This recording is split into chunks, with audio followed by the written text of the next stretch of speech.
To Mike Sommers right now, the American Petroleum Institute president and CEO. You know, Mike, you can understand the position that a lot of these oil guys are in. You know, what can be given can be taken away. They've gotten used to that. So I can't blame them if they're a little gun shy, even under the tantalizing possibility that more production will be allowed. They just think it will be pulled out from under them when they're knee deep in all of these costs associated with doing that, right? Well, there is a huge concern I think we have about the regulatory regime that this administration has put into place and what the consequence is going to be for American oil production. We have to remember that the United States was actually producing 13 million barrels of oil every single day pre-pandemic, and we're not at that level. We're still only at about 11.6 million barrels being produced in this country right now. We need to get back to those record levels as quickly as possible.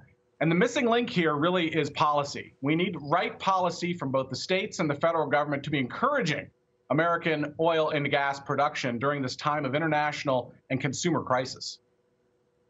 You know, much has been made of the fact by a lot of progressives that even when you put more oil on the market, it doesn't have the desired effect. They cite the fact that the United States, you know, tapped the 30 million barrels from the Strategic Petroleum Reserve, another 30 million from the rest of the international agency energy players. And they say, see, it doesn't work that way. What do you say? Well, there's a misunderstanding as to, first of all, what the SPR is for, but there's also a misunderstanding of what supply and demand really are, the facts are here when it comes to oil and gas. When you think about the fact that it's 30 million barrels, that's less than 1/2 of one day's supply that is required for the world. You know, the world uses about 100 million barrels every single day. And by the way, Neil, that number is actually going up. We're going to be needing more oil, more natural gas as the world continues to grow and energy demand continues to grow. And we need to make sure that the United States continues to be that world energy leader, because it gives us the flexibility from a foreign policy perspective to make sure that we can counter what is going on in Russia and Ukraine right now. I mean, consider the United States used to import 60% of the energy that we used. And it's only because of that fracking revolution that took place in Texas and Oklahoma and the Bakken up in North Dakota that we've been able to be insulated from the terrible situation that's going on in Ukraine today. You know, I know the Russian oil accounts for maybe 7 or 8% of the oil we take in this country. So the impact is far greater in Europe, where you're in high double digits. So I get that. Then I've started thinking, Mike, and knowing you were coming, I was looking forward to ask you this. Let's say this Ukraine thing settles, hopefully peacefully, hopefully, you know, soon.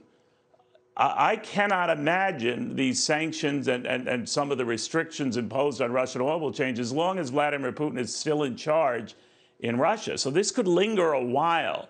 Is the world prepared for that? Well, remember, we were at a supply-demand imbalance before Russia invaded Ukraine.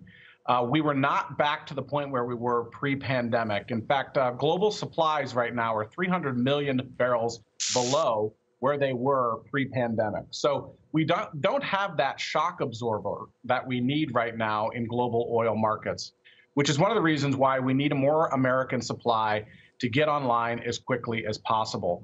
And while we're hearing the White House talk about the importance of more supply from American producers, there's really a mismatch between the rhetoric that they've been putting forward and the policies that they've been putting forward. You think about the fact that we still have a leasing ban in place, both for federal waters and for federal lands.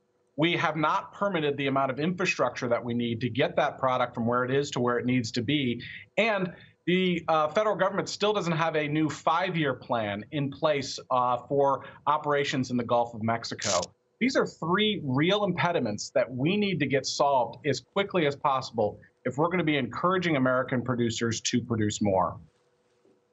Well put. Mike Sommers, thank you very much. Have a good weekend. Mike Sommers, the American Petroleum Institute president and the CEO, just explained the reality about not only the supply question. We talk supply and demand. We're also talking future supply. If you look to increase that supply down the road or for more of it, it does change the equation, and it could affect prices.